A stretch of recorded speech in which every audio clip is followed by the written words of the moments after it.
राष्ट्रोन्नति के पथ पर नित्य प्रेरणा। एक दिन, एक पृष्ठ, एक विचार। श्री गुरुजी समग्र 12 खंडों का संक्षिप्त रूप भारतीय विचार साधना पुणे द्वारा प्रकाशित किया गया है। मैं डॉक्टर श्रीमती स्वाति सदानंद गुड़बोले इन विचारों के एक पृष्ठ को प्रतिदिन वाचन के माध्यम से आप तक पहुंचाने का प्रयास कर रही हूं। यह प्रकाशित विचार हमें प्रतिदिन प्रेरणा देते रहेंगे। आज दिनांक 11 अक्टूबर का विचार, समान संस्कृति से राष्ट्र बनता है। नई व्याख्या के अनुसार राष्ट्र शब्द की व्याख्या का दूसरा मार्मिक अंग साधारण स्वरूप की आकांक्षाएं हैं।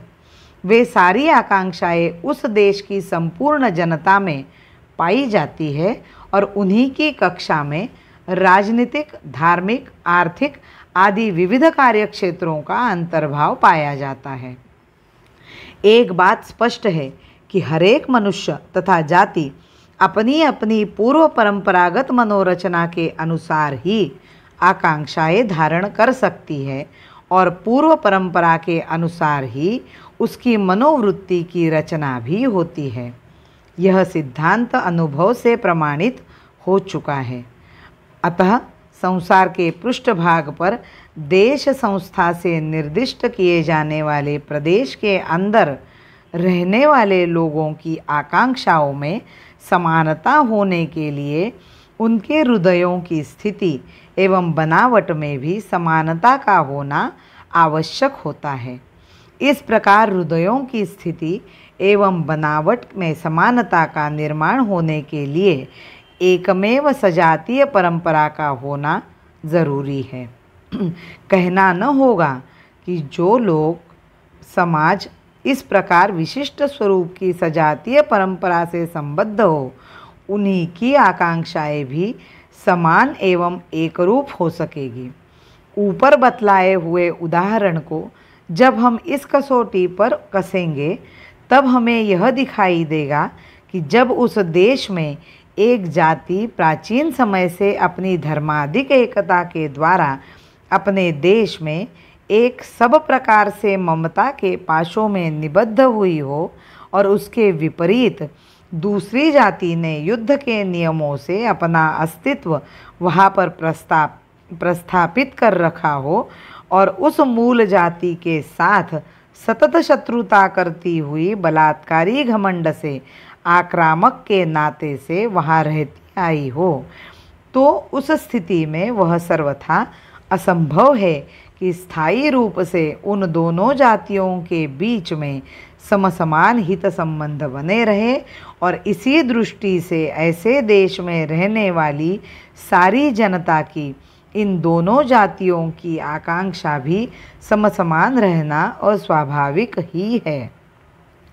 यहाँ पर एक प्रश्न उठाया जा सकता है कि ऐसे स्थानों पर कौन सी जाति राष्ट्र कहलाए जाने योग्य होगी। इस प्रश्न का यही एक उत्तर दिया जा सकता है कि जो जाति उस देश के साथ निगडित होकर अपने उस पूर्व परंपरागत देश को स्वदेश मानती हुई समसमान धर्म, संस्कृति आदि के द्वारा उस देश का, राष्ट्र का भाग्य संवर्धन करने की अदम्य इच्छा धारण करती हो, वही उस राष्ट्र की राष्ट्रीय जाति कहलाने योग्य होगी। हम इसी निर्णय पर पहुँचेंगे कि यह मातृभूमि, यह प्राचीन हिंदुस्तान देश हिंदू राष्ट्र ही है।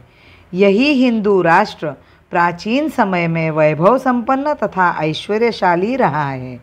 आज यद्यपि उसकी दशा बहुत गिर गई है, तो भी इसमें संदेह नहीं कि अस्तित्व उसी का है और आगे चलकर अनंत भविष्यत काल में भी उत्कर्ष तथा समग्र ऐश्वर्य से युक्त होकर इस देश में अपनी परिपूर्ण स्वामित्व सहित निवास करने का अधिकार भी इसी हिंदू राष्ट्र का है।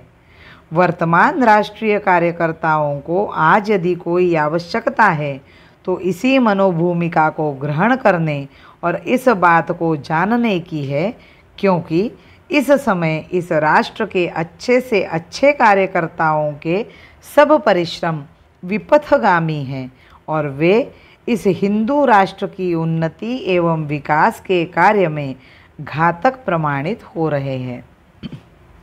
राष्ट्र का निर्माण पोषण वृद्धि है इसकी कहानी। राष्ट्र का निर्माण पोषण वृद्धि है इसकी कहानी। आन पर बलिदान की है प्रेरणा में यह निशानी। आन पर बलिदान की है प्रेरणा में यह निशानी। भारत माता की जय। वंदे मातरम।